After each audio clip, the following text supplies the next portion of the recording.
اعوذ باللہ من الشیطان الرجیم بسم اللہ الرحمن الرحیم الذین ينفقون اموالهم باللیل والنہار سرا وعلانیة فلهم اجرهم عند ربهم ولا خوف عليهم ولا هم يحزنون۔ جو لوگ رات اور دن میں چھپا کر اور ظاہر کر کے اپنے مال اللہ کی راہ میں خیرات کرتے ہیں تو ان کے لیے ان کا ثواب ان کے رب کے پاس ہے، اور ان پر کوئی خوف نہیں اور نہ وہ غمگین ہوں گے۔ الذين يأكلون الربا لا يقومون إلا كما يقوم الذي يتخبطه الشيطان من المس ذلك بأنهم قالوا إنما البيع مثل الربا وأحل الله البيع وحرم الربا فمن جاءه موعظة من ربه فانتهى فله ما سلف وأمره إلى الله ومن عاد فأولئك أصحاب النار هم فيها خالدون۔ جو لوگ سود کھاتے ہیں وہ قیامت کے دن بالکل اس شخص کی طرح کھڑے ہوں گے جسے شیطان نے چھو کر بدحواس کر دیا ہو۔ یہ سزا اس لیے ہے کہ سود خوروں نے کہا تجارت بھی تو سود کی طرح ہے، حالانکہ اللہ نے تجارت کو حلال اور سود کو حرام کیا۔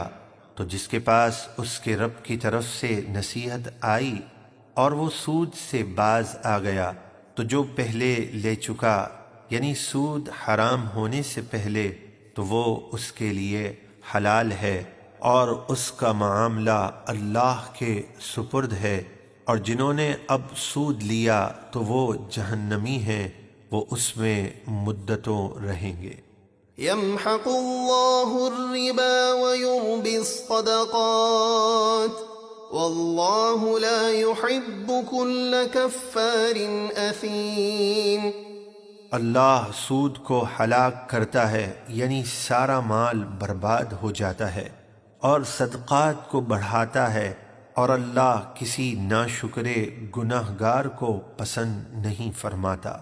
ان الذين آمنوا وعملوا الصالحات واقاموا الصلاة وآتوا الزكاة لهم اجرهم عند ربهم ولا خوف عليهم ولا هم يحزنون۔ بے شک جو لوگ ایمان لائے اور نیک کام کیے اور نماز قائم رکھی اور زکوٰۃ ادا کی، ان کا ثواب ان کے رب کے پاس ہے، اور ان پر کوئی خوف نہیں اور نہ وہ غمگین ہوں گے۔ یا ایہا الذین آمنوا اتقوا اللہ وذروا ما بقی من الربا ان کنتم مؤمنین۔ اے ایمان والو، اللہ سے ڈرو اور جو سود لینا باقی رہ گیا ہے اسے چھوڑ دو اگر تم ایمان رکھتے ہو۔ فَإِن لَّمْ تَفْعَلُوا فَأْذَنُوا بِحَرْبٍ مِّنَ اللَّهِ وَرَسُولِهِ وَإِن تُبْتُمْ فَلَكُمْ رُءُوسُ أَمْوَالِكُمْ لَا تَظْلِمُونَ وَلَا تُظْلَمُونَ۔ پھر اگر تم ایسا نہ کرو تو اعلان جنگ سن لو اللہ اور اس کے رسول کی طرف سے، اور اگر تم توبہ کرو تو اپنا اصل مال لے لو، نہ تم کسی پر ظلم کرو یعنی سود لے کر، اور نہ تم پر ظلم کیا جائے یعنی اصل مال سے کم دے کر۔ وَإِن كَانَ ذُو عُسْرَةٍ فَنَظِرَةٌ إِلَى مَيْسَرَةٍ وَأَن تَصَدَّقُوا خَيْرٌ لَّكُمْ إِن كُنتُمْ تَعْلَمُونَ۔